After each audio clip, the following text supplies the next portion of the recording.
these really are the golden years. There is great liberation in that Zen and the art of I don't give a shit what you think of me kind of thinking. And that's hard won. I mean, that's something that comes a little bit later in life, because I spent a great deal of my younger life caring about what people thought.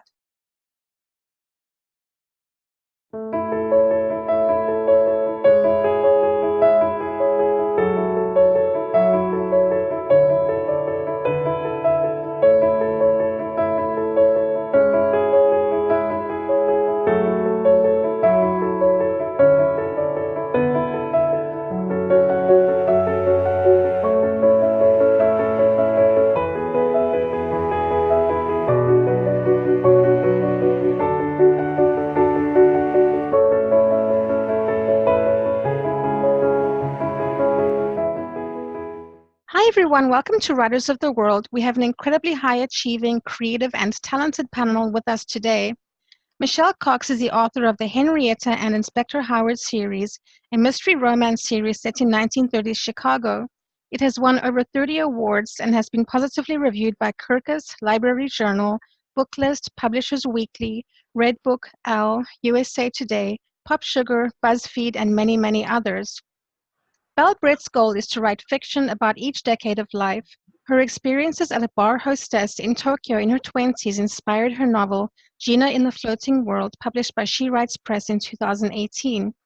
Kirkus Reviews calls it a sharply observed and unforgettable debut. Donna Cameron is the author of A Year of Living Kindly, published by She Writes Press in 2018, and named the best book of 2018 by Kirkus Reviews. Having always had an interest in the power of kindness, Donna made a public commitment on her blog to A Year of Living Kindly, which then turned into a lifetime commitment and a book. Stephanie Raffelock is a storyteller who offers a fresh philosophy about growing older, helping to dispel some of the toxic stereotypes of aging.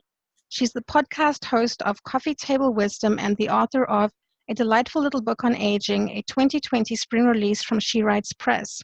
Welcome, everyone. Hello. Hello. So today we're going to discuss reinventing ourselves and following our dreams at any age and stage of life. The first question is, can you tell us about a reinvention in your life and how that is connected to your book and your decision to write it? I will talk a little bit about my most recent reinvention, which is as a writer and an artist. I retired from work, full-time work 2 years ago, but I started writing quite a few years before that, and sort of dabbled in art my whole life. But my work was much more of my focus. And what happened was the particular novel, Gina in the Floating World, was something I started, but it wasn't. The reinvention really came around after I went to a workshop in Tucson in 2006, presented the idea, and the workshop leader got really excited about it. And that really sent me back to revising what I had written, researching to ramp it up to a whole nother level. And I think it was at that time that I really began to see myself more as a writer.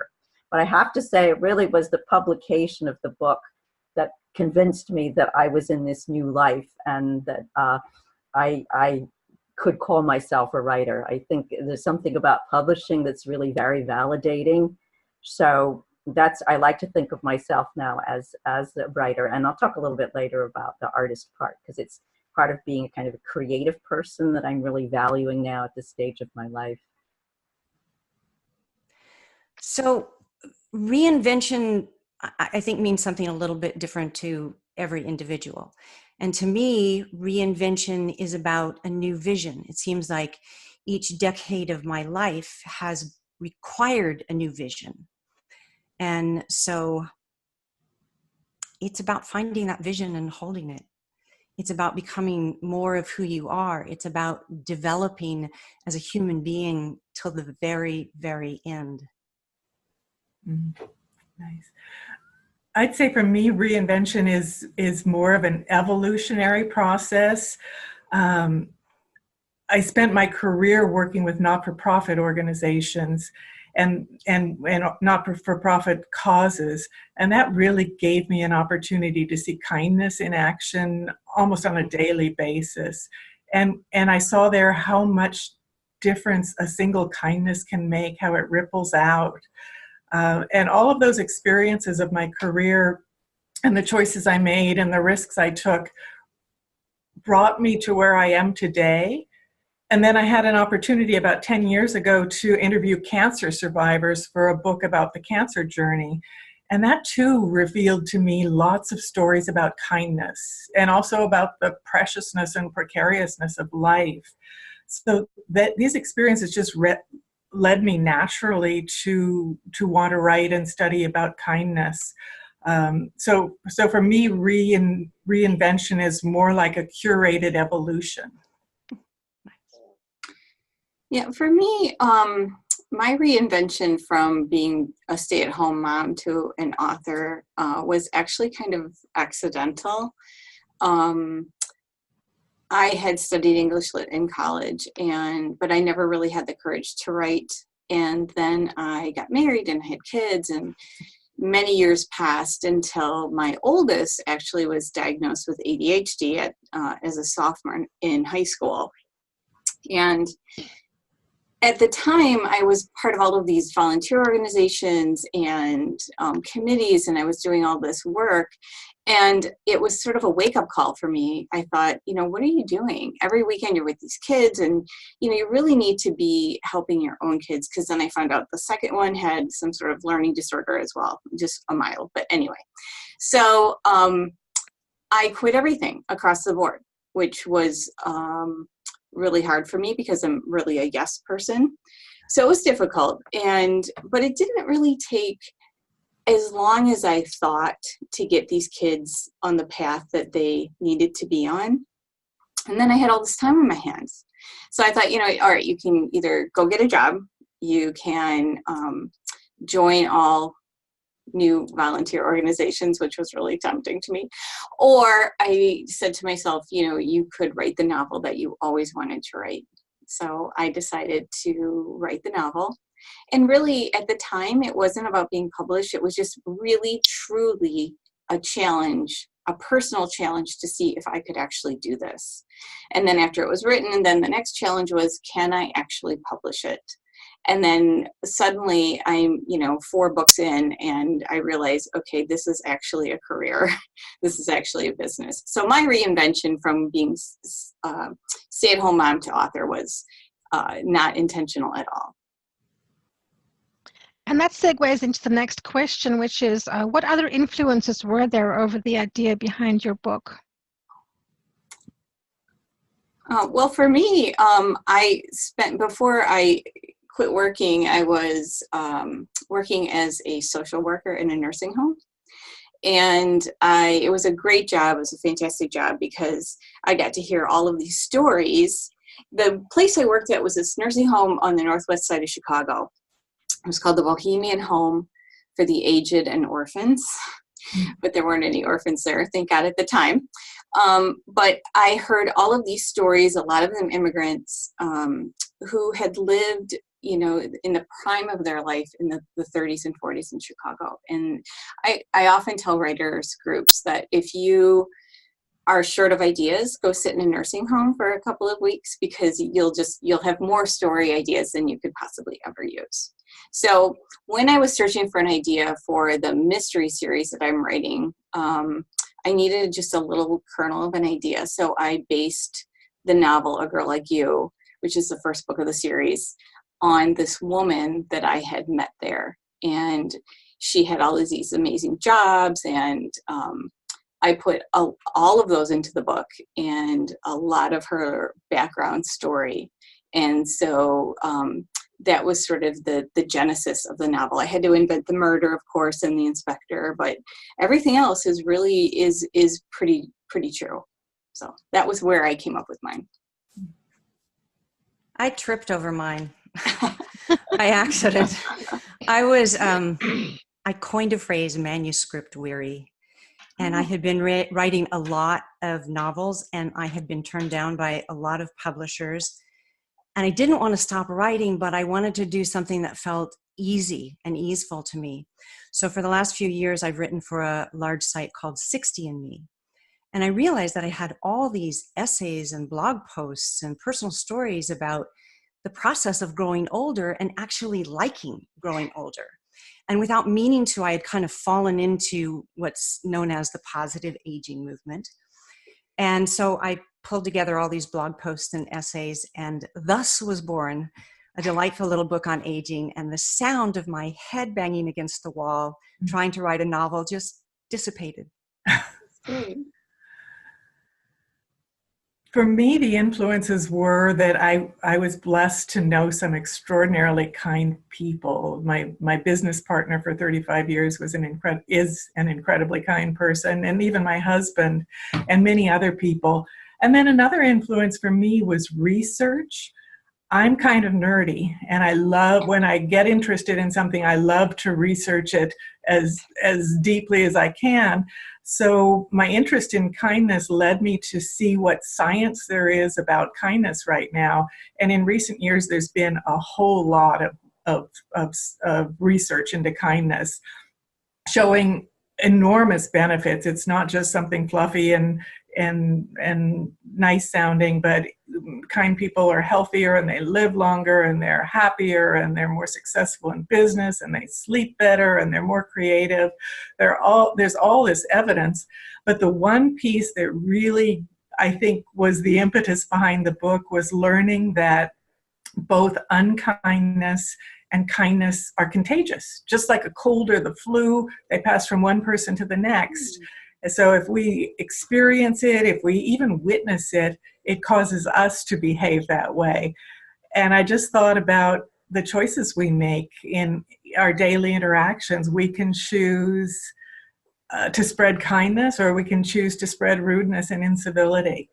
And so I just wanted to write something that would help people make a choice that's healthy for the world and help them understand both why and how to choose kindness.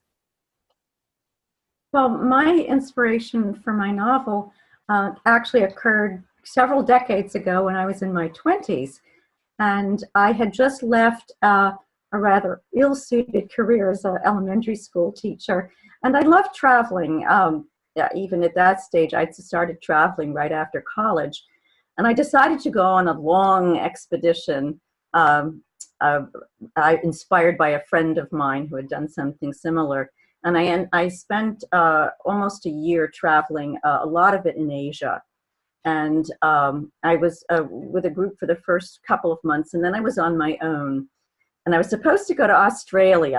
I had this big plan to work on the Great Barrier Reef, but a typhoon blew out the airport in Darwin where I was supposed to go. So I cashed in my ticket, and I found another one that headed north, kind of up the various coastal cities of Asia, and ended in Japan. And Japan was a place I had always been interested in. I love Japanese art, and I was very curious about it. But when I arrived, I had almost no money. And it was the most expensive country on my trip. And I was going to just stay a couple weeks and go home. And one rainy day, I was about to go to a festival. I couldn't go. So I decided to look up a person whose name I had been given in Indonesia, because that's what you do on those kind of trips. You collect names and network. And I went and visited her. She was very close to where I was at the time. And I must have told her I didn't have much money, and she got on the phone quickly. Before I knew it, I had a job as a bar hostess in a little rundown bar in a suburb of Tokyo. And it was probably one of the most eye-opening, challenging, interesting things I'd ever done, really, before or since. I got to see a side of Japan that most tourists don't see, particularly women. And, some of it wasn't so pleasant, but it was just, I was very strong into feminism at that time. It was not long after the big second wave of feminism. And so I had to kind of swallow everything I had learned and play act. But it was an incredible chance to learn about another culture. And so I kept that idea in my brain for a long time. I always thought it should be written about, but I didn't have time or even inclination to write when I was earlier on in my career. But when I finally did start writing, which wasn't until my 40s, I didn't do work on that idea at first, but I was taking a screenwriting class, and this seemed like the perfect idea to develop. And I mentioned in my previous comment that I then went to another workshop on novel writing, and I was given the encouragement to develop the idea further. And that, like Donna, I also had to do a lot of research because it went beyond my experience. Although a lot of the characters in it were inspired by people I knew, and the basic experience of being a bar hostess was inspired, the plot was not. And so I really had to do that, and I loved that. It was really a fun chance to delve even deeper into this fascinating culture. How do you think people creating a new vision for their life relates to their childhood dreams? And is there a direct connection for you? Well, I've always loved writing and always considered myself a writer since I was a child. I had a career that offered me lots of opportunities to write and to tell people's stories. I think of Malcolm Gladwell's book Outliers, where he talks about how you need 10,000 hours of practice in something, no matter what it is, to really master it, to be good. And I think my career gave me, plus writing on the side that I was always doing, gave me well over that 10,000 hours. So when it was time to sell my company and move on to the next thing, it just was there waiting for me. Well, I didn't have a childhood dream of being a writer. I was very fond of storytelling, I think, on some level, but I drew. My mother was an artist, and I would draw what probably today would be called graphic novels. I would say the story out loud as I would draw each panel. I still have a lot of those pictures left. And so but I didn't think of myself as wanting to be an artist either. I think I was the academic one in the family. My sister became an artist as well. And so I think those were dreams that were kind of, weren't even dreams, they were just something I did and enjoyed doing. And it wasn't until much later that, as I mentioned, I took up the writing and the art as well. It wasn't something that was something I had thought intentionally about doing, but I think the skills were obviously there, or the fascination with it, and so that's kind of how mine evolved. I don't know if I had dreams as a little girl or not, but certainly as a teenager, I had a lot of angst. And that was expressed on a baby blue Smith Corona that my mother bought me for Christmas one year when I was 15. And all the poetry about unrequited love and all of that was part of my teenage years. And I didn't realize that I had even a modicum of talent for it until much later. And in fact, I didn't go to college right away. I didn't go to college until I was 35 years old. And then it was the place that I shined, and I began to discover that I had something, and I had something to say and something to share. So it kind of grew out of the angst of the teenage years. Well, for me, I don't think I had a big burning desire to be an author as a little kid, but I was always very creative. So I think that creativity was always trying to find a way to come out.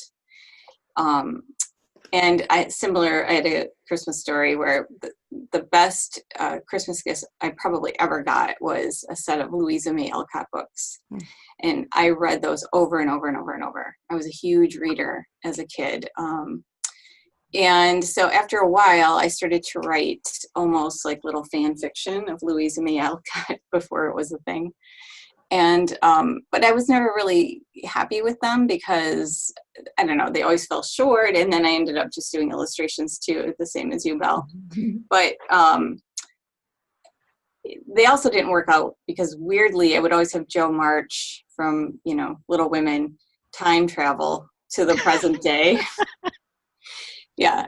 But when she met the present day girl, it always fell apart because the present day girl could never explain how anything happened or how anything worked, like a microwave or a car. So, the story inevitably fell apart. So anyway, in high school, I kind of still thought about this idea of writing. I was a great essay writer. I didn't really think about fiction writing because, again, I didn't think I was good enough. So I was also interested in being a doctor.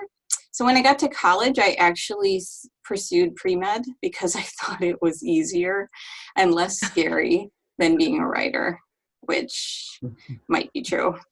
But anyway, by the time I got to a sophomore, I was taking a Victorian lit class, and I realized that this is really where my passion was. I mean, I liked science and I liked math, but I didn't have the same passion that the other girls had. I went to an all-women's school. So I switched my major to English Lit. Notice it still wasn't creative writing. And it just went from there. So. And what impact do you hope your book has on people's lives after reading it?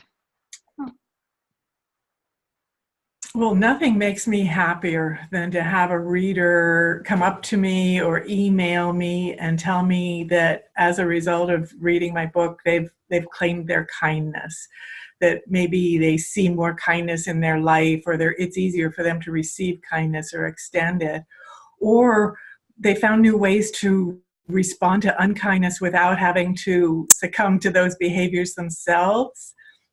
It's like, I think somebody said to me recently that they feel like they have a toolbox filled with ways to be kind and ways to respond to people. So that really always makes me feel wonderful. I hope as a result of reading my book, more people will talk about kindness. Heaven knows we really need it right now, and that they'll choose kindness even when it's hard, especially when it's hard. Donna, can you share with the panel a good way to respond to unkindness? Pause. I think the most important thing is to pause. Probably all of us had a mother who said, if you get angry, count to 10. That was really good advice. I ignored it at the time, but it was really good advice.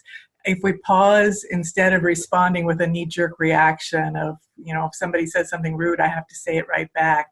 Instead, think about who we want to be. If somebody's being a jerk, does that mean we have to be a jerk? There's really magic in a pause. It gives us the gift of grace, lets us decide who we want to be and how we want this encounter to play out. Well, I hope that when people are finished reading my book, that they view the aging process as a process of vitality instead of one of decay. That they view the aging process as something where we do keep developing, that human development happens until the day we die. And that these really are the golden years. There is great liberation in that Zen and the art of I don't give a shit what you think of me kind of thinking. And that's hard won. I mean, that's something that comes a little bit later in life, because I spent a great deal of my younger life caring about what people thought. And now to be able to do for myself really means something. So I hope that people plug into the vitality aspect of aging, that these are good times, and they're not without their challenges, not to sugarcoat it. We certainly live with a great deal of loss as we get older. But that loss textures the heart in a way that opens us to the kind of kindness that Donna is talking about, that opens us to a greater compassion for ourselves and others. So I see growing older as a kind of nobility, a sacred nobility that comes with a sacred responsibility to share that truth. I really like those ideas, Stephanie. And I've thought about that a lot. Kind of one of my themes in writing is coming of age across the lifespan. And I think the different parts of our lives, we're still coming of age all the time. And I think you've described this later stage in life really nicely. My book, of course, is fiction, and fiction, a lot of the intent of fiction is to entertain. But I hope that in reading my book, it's a journey of self-discovery. it's about a 20-some-year-old, so it's a different stage of life than you're describing, Stephanie. But it's that period of early adulthood when you're really trying to figure out who you are. And so I hope that, you know, it'll cause people to reflect about their own journeys. The thing that I think makes my novel perhaps it's special in its own way, as each novel is this the idea of being in another culture and the encounter with that other culture, and what it means to have to kind of figure out who you are within the context of this other place and space. So that's one of the things that I hope, again, people will think about. So there's a lot of adventures in here and decision making, and there's also quite a bit in my novel about women having to deal with their relationships with men. And I've been asked a lot when I've been interviewed about this book about the relationship to the Me Too movement.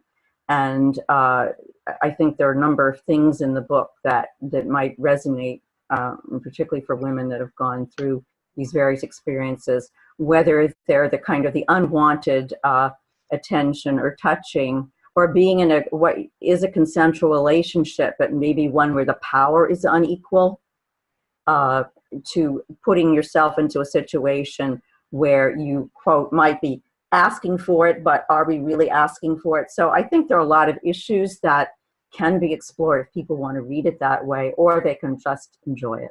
So it's whatever people want to take from it.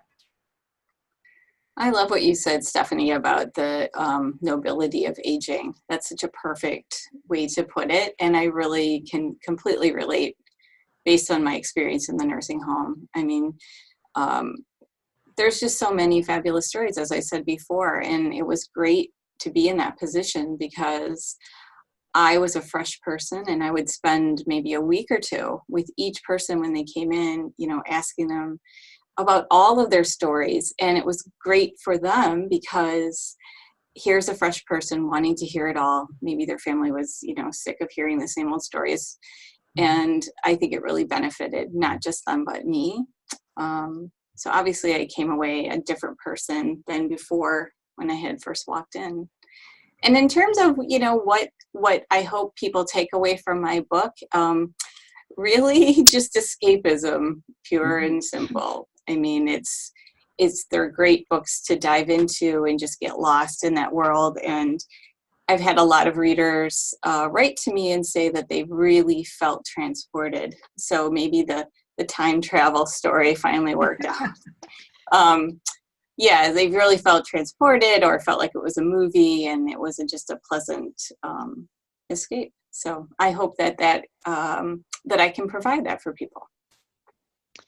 Do you think it's easier for people to pursue their dreams at any stage of life now than it was in previous generations, and why? Oh, I think it is easier for a number of people. I don't think it's easier for everyone, but I believe there are fewer rules and regulations kind of governing us about our roles in life, and many of us are living longer, so there's more chance to do different kinds of things. So I do think that if we can take advantage of some of that opportunity of living longer, and hopefully if we're well again, you know, I'm sort of that stage of life, as I think some of us are, where we have friends and family members who are not that different in age from us, who are not well or passed away. So I think you know, we want to try to take that advantage of the time that we have, if we have the opportunity to do it, to do something new. And I do think we can do that. Well, I think it's certainly a great time to be a writer. We're alive in the most literate time in world history. So that's pretty great. And it's a great time to be a woman writer. I always love this story of Oh God, now I can't think of the woman's name. That's what age will do for you. The writer, Willa Cather, who in college wrote under the name of William Cather so that her work would be taken seriously. And, you know, here we are in She Writes Press with a great publishing company, with a great community of women supporting each other. So I think that it is a great time, and maybe a little bit easier time to be a writer. I can't speak for the rest of the world and the rest of life. We seem to be facing a lot of challenges right now, but I do think that writers hold something magical, that a good story can change the way that you see the world, whether that's fiction or nonfiction, or it's escapism, or it's passion, or whatever it is. A good story changes the way that we see life. Yeah, I absolutely think that it's easier in this generation to sort of follow your dream, no matter, you know, well, I should say maybe in this society, obviously in a third world, you're still kind of stuck. But I do think there's not just this one mold that everybody is expected to follow. I mean, it's weird. I mean, like, I tell my kids that you can be anything you want to be. And I don't know if we necessarily heard that message as kids. A little bit, but certainly not my parents' generation. I mean, they were expected to do X, Y, and Z, and that's what they did. So yeah, I think there's a lot more opportunity now for the most part. I agree with what's been said, but I think it also often depends on our circumstances. I can't speak for my sister panelists, but in general terms, I suspect we've all enjoyed a certain amount of privilege and comfort that many people don't have and never will. And the fact that we have an opportunity to do this, to reinvent ourselves or pursue our long-held dreams, I think it gives us some certain obligations to maybe to give back or to help other people tell their stories and pursue their dreams. To stand up and speak up for people who are struggling or are marginalized. Maybe it's a question of broadening our dreams to be really inclusive. Mm-hmm. Can I just add one thing too? Yeah, I absolutely agree with that, Donna, and I think that I was sort of alluding to that without saying directly. I think another thing that might allow those of us that do have this privilege to live out our dreams to be able to do it more is in fact the accessibility of information. I think the internet has opened up opportunities that weren't there. For example, if you want to learn something new, you don't have to be able to go out into a class, you know, once a week. You can get on the internet and take a class or look up stuff and self-help videos. I mean, so there's a lot of things you can do to enhance your knowledge that allow you to pursue your dreams. And I think that's certainly unique to this generation and the accessibility we have to that kind of information. I think it's interesting what everybody's saying about how it's different for different people in different societies and circumstances. What do you think some ways are that society both helps and hinders people pursuing their dreams, and how can we help others? On good days, I hope we're reaching a point where we, sort of going back to what Michelle was saying, where we don't just accept others' differences, we welcome them.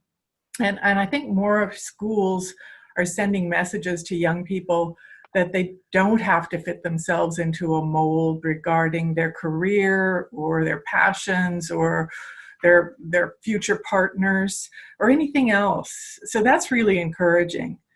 And I think one of the best ways we can support others is by withholding our judgments, by giving the benefit of the doubt, by being encouragers. I bet we all know that we all have somebody in our life who's the person who plays gotcha with life. They, they're the first one to point out the typo in a menu or something, or the first one to point out something that's wrong. I think the more we can not be those people and be encouragers, we really can support others. I like that idea very much, Donna, the idea of being the encourager. I went to a very unique college when I finally went to college called Naropa, which is a Buddhist-inspired school.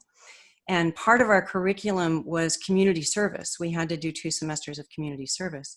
So the idea behind community service was that you took whatever your skill, talent, or ability was, and you gave it back in some way. So that began for me teaching creative writing. I have no teaching background. I don't consider myself a teacher, but I found myself going into the jails in Denver and in Boulder and putting together creative writing classes. And those women taught me as much about living, about writing, as I gave to them. And I know that it filled out my human heart to be in that situation. I think that to become a writer means becoming a better human being, not like a eat more kale, go to the gym more kind of human being, but the kind of human being that puts us in touch with that authenticity of love, which is innate in us. So I like that idea of encouragement. I want to find somebody every day to encourage. Yeah, I think that society does both help and hinder us to pursue our dreams. If we're talking about just this society and this generation, you have so many things at your fingertips, like Belle was saying, the internet, or you can simply Google something, or you have apps to do things, or the dishwasher, the washing machine, all the things that our previous generations didn't necessarily have. But the flip side of that, though, is that then we're expected to do more. So we're expected to be the super mom or superwoman, and not only have this career, but, you know, be a mother or be a writer or be whatever it is. And so, yes, we're helped by society, but at the same time, you know, I think that we have a lot more pressure. And even if you want to just, you know, branch off on that and just talk about writing in general, you know, the days of F. Scott Fitzgerald and Ernest Hemingway, you know, being in Paris and kicking back and just writing their books is over.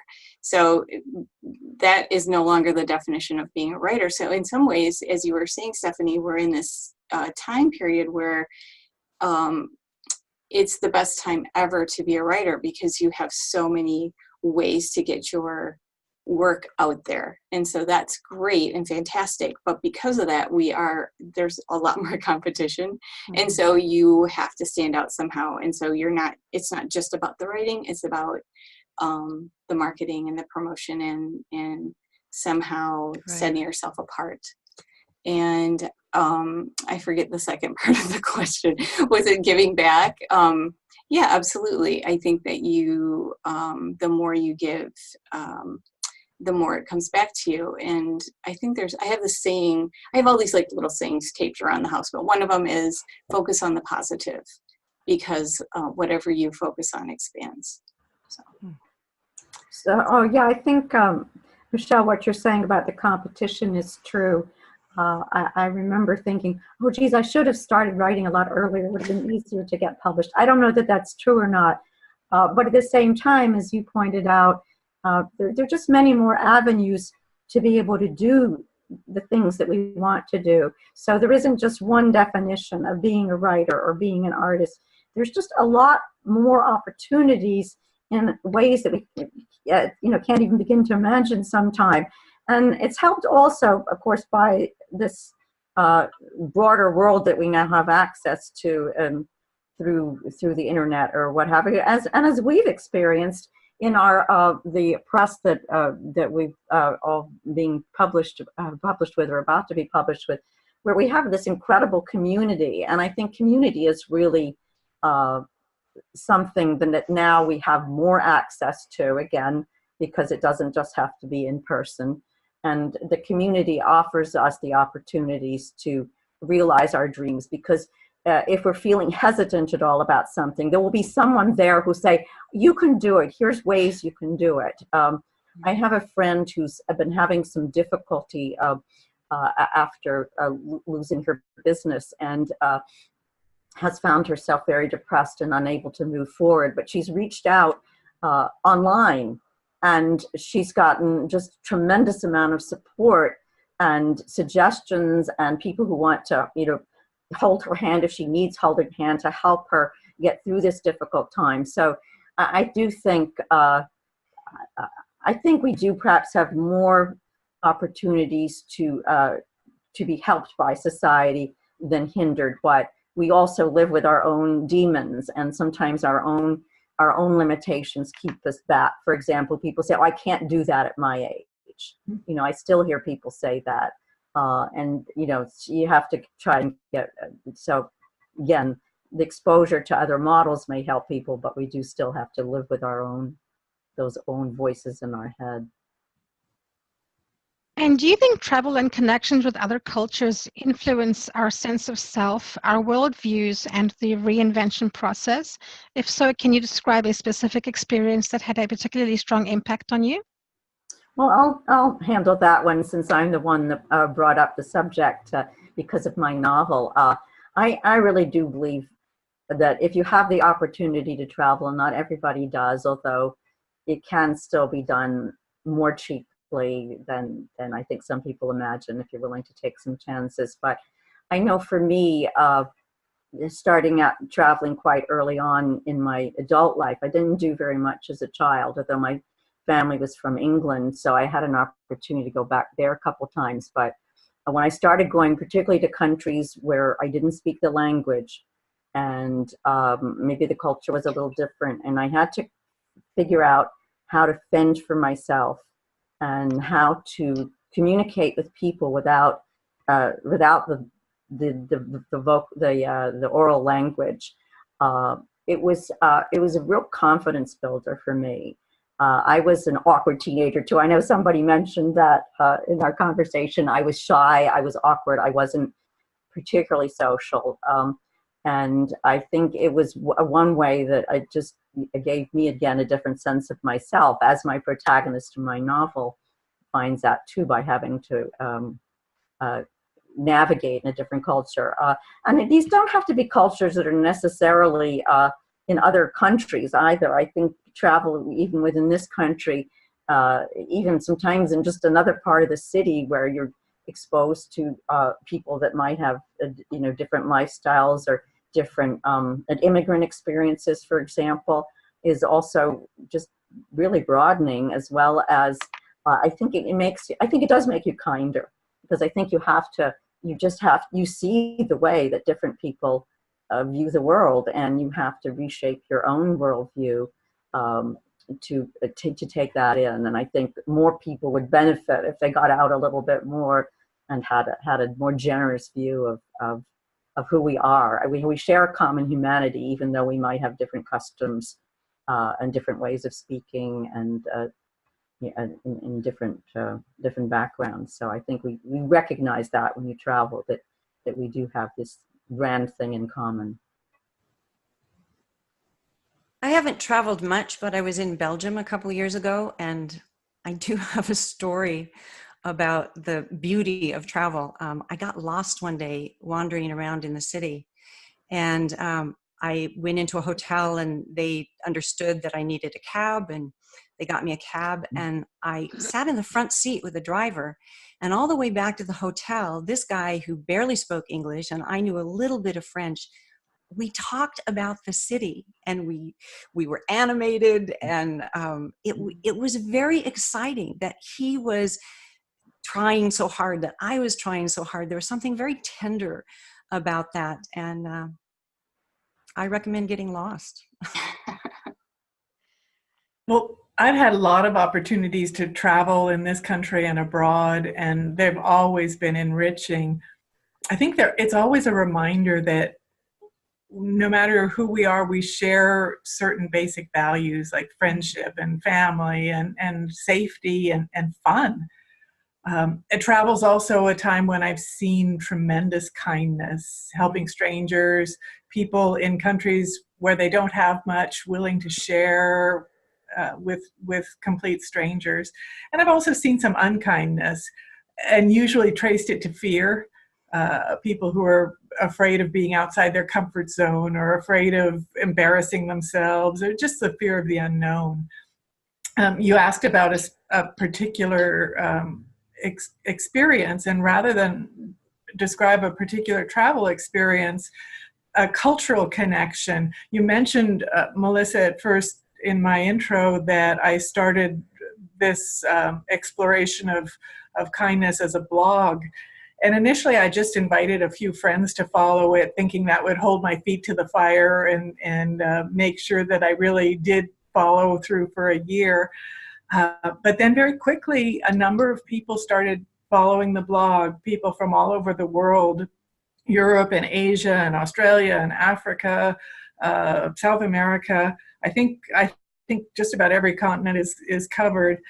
And it became a really engaged community of people who care about kindness and who themselves are very, very kind.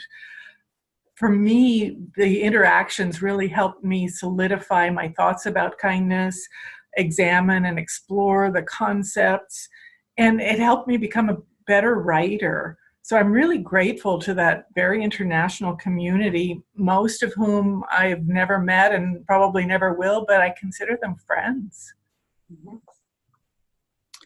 Yeah, absolutely. I think that travel for sure widens your worldview and changes you. And as Donna, as you were saying, when you have to put yourself in somebody else's shoes and look at something from their perspective, it absolutely changes you, hopefully for the better. I did a study abroad my junior year of college, and we went to England, and my friend and I went together, and we couldn't have been more naive. So I don't watch any movies like Taken and all of those, because it would really probably have my hair on end. We took so many chances, and we found ourselves in crazy, bizarre situations because we were there truly to learn and to experience the whole thing. And so all of the other kids that were along with the group would literally sit in their host family's house every weekend and watch telly with them. And we would just literally get a train over to Calais, and then we would pick a train, the next train going anywhere, and we would just hop on and go. And it was marvelous. It was fun. It was scary. We got lost many, many times. We ran out of money. There were no cash stations. We had to wait for, money to come in, and we slept on buses. We slept on benches, and but yeah, of course, all of this is going to contribute to becoming a better writer. You would hope, anyway. I didn't mention a specific incident, but I was just thinking, in light of the horrible burning of the Notre Dame Cathedral yesterday, I was thinking, I'm glad I got to see the cathedral more than once, and just so for me now, I understand more what that cathedral is and what it means to the people of France and to their history. And so again, just exposure to other parts of the world and other things that mean things to people can also enhance your appreciation of the world in general.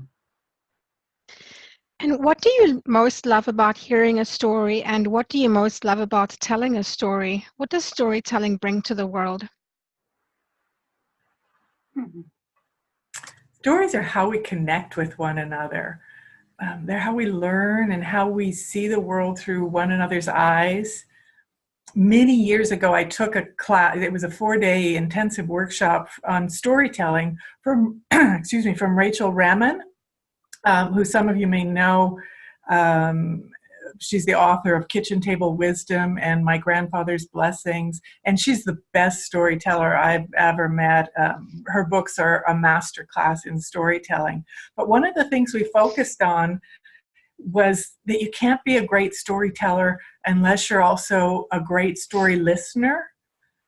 It's all about listening generously, really giving 100% of your attention to people who are telling their stories and not just thinking about what you're going to say when it's your turn. And that takes practice. That generous listening really takes practice.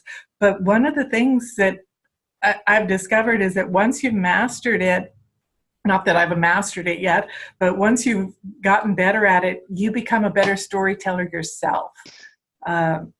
You increase your own capacity to see and to understand and empathize, and I think to experience and engage all the senses. So for me, stories really are what connect us, and I think they're often what heal us and what save us. Yeah, I think I think that stories are important because, well, on the surface, because they're entertaining and everyone loves to be entertained.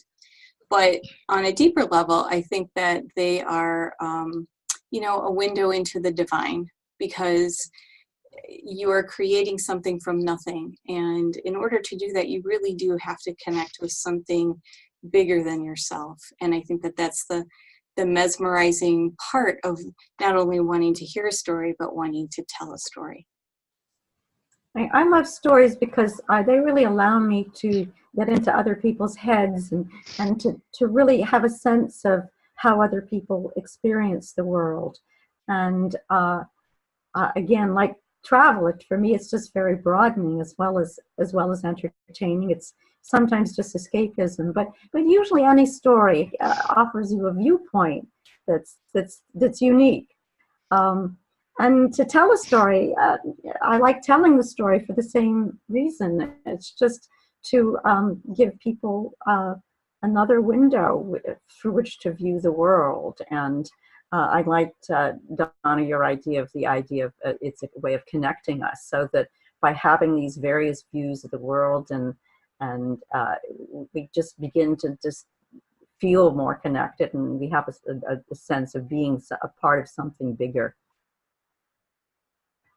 Yeah, I would have to concur with all of you that somehow we're all connected by our stories. And when we're listening to story, I think we're listening in part for our own story. And when we're telling a story, I think we're telling to find something of ourselves. I think it was Elaine Pagels that said, we are all meaning-seeking creatures. And stories give us a way to examine meaning through a fictitious route, a route of getting lost or escaping into something, or even in nonfiction, a way of being captured by an idea, caught by something that is larger than ourselves. So the last question I'm going to address is, what makes you happiest in your life now? I have loved the writing, but I've kind of put it aside for a while. And I mentioned earlier on that I do art. I've been working on a series of collages and watercolors that are inspired by my novel. So this one's called Ryokan. Ryokan is a Japanese inn. Beautiful. And I have just been having enormous fun doing this. And I've also been able to exhibit, and I'm going to have a nice exhibit, a big exhibit this summer, the Jersey Shore. If anybody goes there, you can ask me about it. And I probably will have about 20 images. So I got a lot of pleasure about that in comparison to the writing, because I can produce something in a few hours, and then I have something I can put up on the wall, and I can look at it, and it's mine, and I feel very good about it, and I can share it in a different kind of way, in a much quicker way. So it taps into a different side of me, and it gives me the same kind of focus and joy that writing does, but the results are a little bit different. So I do hope to get back to more writing, but this is a wonderful way of continuing the journey that I've had with Gina, and just trying to show it from through a different lens. Well, I would say the last six or 7 months since my book was released have been probably the most fun I can recall. It's just been great getting out and talking to people and talking at bookstores and meeting people and talking about kindness. So that's been a great joy in my life. And then another thing, since I mentioned earlier that I sold my business a few years ago, and it was a pretty intensive many hours of a week business, not just a 40-hour-a-week job. It's been lovely in the last couple of years to get back to friends. I during my career, I have to admit, I probably neglected some of my friendships. But now I can get together with friends for lunch or meet a friend for coffee, and that's just such a delight. And also, of course, spending more time with my husband. So this is, Stephanie, as you talk about, this is just a really rich time in my life, and I'm so happy and privileged to enjoy it. I think I'm happiest when I'm creating, honestly, and kind of going back to what I was saying about being a kid. And I love writing. I love the act of writing. I think I'm almost on a high when I'm actually writing the first draft of the story. But there's so many other forms of creativity too.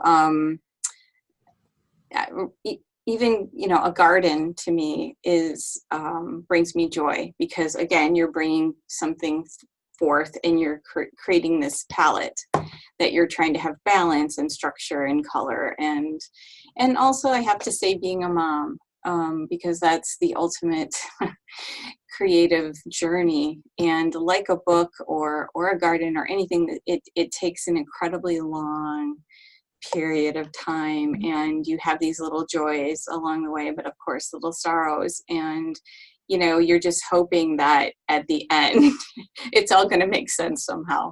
So I'm happiest creating. I would have to concur. I'm happiest creating. I love the simple life, the writing life that I live. I get up in the morning, I work for a few hours. These days I seem to be doing a little bit of administrative work towards a book, because books don't promote themselves. Mm-hmm. But there are other things in my life that bring me tremendous joy. I walk a lot. I walk with my husband and I walk with my dog. It's our little pack. And that brings me tremendous joy. Gardening, making that one great meal a day, meeting my neighbors. It's nice to be of an age where I sit on the front porch and my neighbors come to me. And that's how we've met the neighborhood. We have a couple of chairs on the front porch and our neighbors come by and say hi. And we haven't lived here very long. We've only been in Austin about 5 months. So this is still a new area. But I love the simple joys of being alive. All the panelists' books are available on Amazon, and you can find the links in the description below the video, as well as links to their websites, michellecoxauthor.com, stephanieRaffelock.com, ayearoflivingkindly.com, and bellebrett.com. Wish you a lot of success with your books, and thank you so much for being with us today. Thank you. Thanks.